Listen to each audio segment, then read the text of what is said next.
Sallallahu ala Muhammad sallallahu alaihi wasallam. Seorang ulama mengatakan bahwa iman manusia itu ada 5 tingkatan. Tingkatan yang pertama ada iman disebut dengan iman taklidi.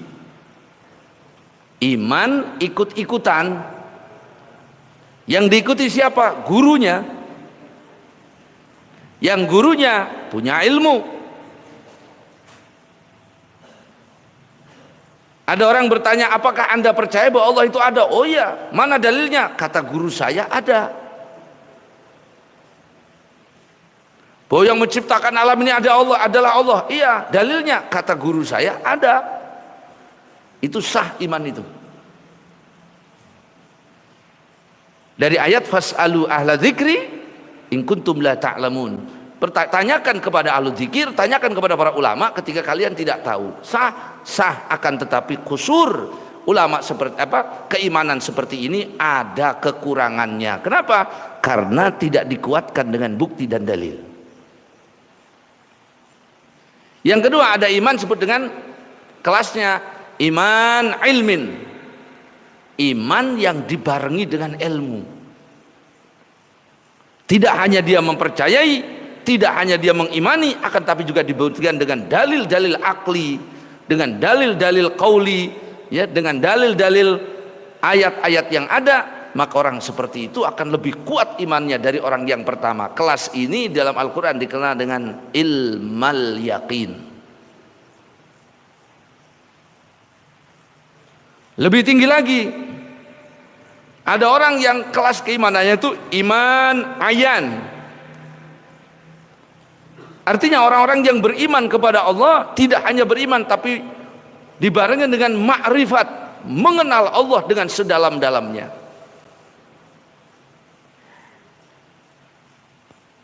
Mengenal Allah dengan sekuat-kuatnya.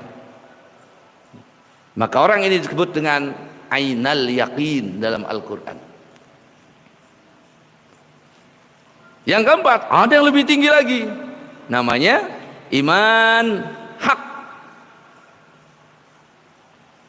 Siapa mereka? Orang-orang yang ra'allah bibasirati, yang melihat Allah dengan hatinya. Kalau kelas kita ini Pak, kita itu melihat ciptaan Allah untuk membuktikan adanya Allah. Kalau ada gunung berarti ada yang menciptakan gunung. Siapa yang menciptakan gunung? Allah. Kalau ada lautan berarti ada yang menciptakan laut. Kalau ada yang menciptakan laut, siapa yang menciptakannya? Allah. Maka kelas mereka hakul yakin melihat Allah bi'ainil basirah, dengan mata hati. Itu yang dikatakan oleh Sayyidina Abu Bakar ketika ditanya, hal ra'a rabbak, apakah engkau melihat Allah? Ya. Naam, kata Abu Bakar. Ya. Ma'araftu rabbi illa bi rabbi, laula rabbi ma'araftu rabbi. Andai kata bukan karena Allah, saya tidak mengenal Allah. Bagaimana engkau melihatnya sementara engkau tidak bisa melihat Allah? Al-ajz anil idrak huwal idrak. Ketika orang itu merasa tidak mampu melihat Allah, maka sesungguhnya dia mengenal Allah.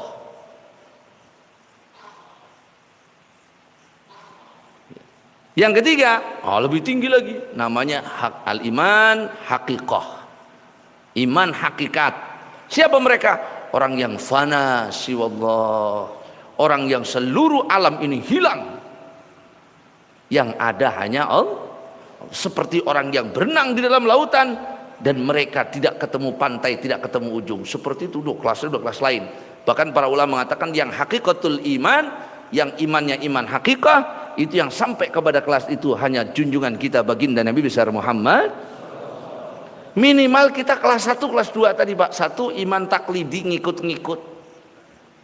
Tapi ngikutnya dari ulama yang punya ilmu. Atau yang kedua, iman ilmin, tidak hanya ngikuti, dia percaya dan juga bisa membuktikan dengan dalil. Apa buktinya Allah ada? Sebutkan dalilnya. Dan Allah itu begitu dikenal oleh setiap hambanya. Hanya saja ada beberapa orang yang memang Allah tidak kehendaki untuk mengenal Allah. Karena keimanan itu yang menentukan adalah Allah. Ya. Nah ini hadirin rahimakumullah. Untuk membantah orang-orang yang mengatakan, meyakini, mengimani ada Tuhan selain Allah. Lau kana fihima alihatan la fasadata. Kalau di langit, di bumi, di alam ini ada Tuhan dua saja, bubar Pak. Kenapa bubar? Ada tawafuk, tawarud, ada tamano.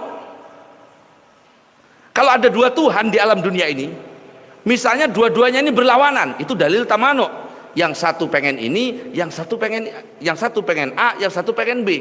Gak bakal jadi dua-duanya. Atau akan hancur dua-duanya. Kenapa? Karena Tuhannya berlawanan. Satu pengen bikin gunung, satu pengen bikin laut. Ujung-ujungnya gunung ora dadi, laut lake. Itu tamano, gak mungkin. Gak mungkin. Atau misalnya dua-duanya berlawanan, satu pengen gunung, satu pengen laut. Yang satu nyiptakan gunung di Pitan, jadi gunung. Maka yang ini nggak perlu jadi, ini bukan Tuhan. Kenapa? Wong keduluan aja. Secara akal, ada Tuhan dua, punya keinginan yang berbeda. Ya nggak ketemu alam dunia ini. Nggak akan Bapak saksikan langit seperti ini, nggak akan Bapak saksikan bumi seperti ini. Acak-acakan. Laut nanening dohor, gunung nanening sor. Ketukar-tukar. Atau yang satu pengen ngancurkan, yang satu pengen ngebangun, lebubar. Dadi roboh, roboh dadi roboh. Gak selesai. Kalau mereka berbeda. Kalau mereka punya keinginan yang sama, ada dua Tuhan keinginannya sama. Ayo Tuhan A, Tuhan B, Tuhan A, Tuhan B gabung bareng-bareng nyiptakan gunung. Lah namanya bukan Tuhan, oh Tuhan kok gotong royong. Tuhan nggak perlu bantuan yang lain. Kalau dia bareng-bareng nyiptakan satu ciptaan, oh berarti dia bukan Tuhan. Kenapa? Wong butuh bantuan kok. Jangankan untuk menolong hamba-hambanya yang mengabdi kepada Tuhan tersebut, kalau dia saja butuh bantu.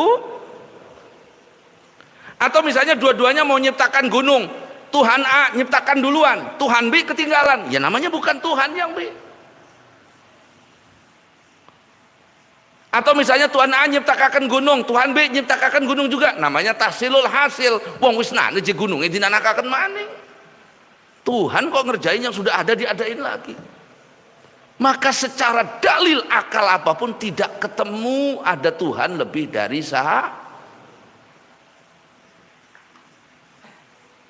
tidak mungkin. Ya. Nah kita kan paling simpel. Kalau ditanya, Allah itu di mana? Ya jawab. Idza sa'alaka ibadi anni fa inni qarib. Allah itu dekat. Tuhanmu itu namanya siapa? Walillahi asmaul husna. Sebutkan. Bagaimana sifat Tuhan kalian? Qul huwallahu. Bagaimana ucapan kalian? Ucapan Tuhan kalian, innama amruhu idza arada syai'an ayyaqula lahu. Sudah dijawab Al-Quran. Terus bagaimana perbuatan Tuhan kalian? Kulla yaumin huwa fi sya'n. Selesai. Sallallahu ala Muhammad sallallahu alaihi wasallam.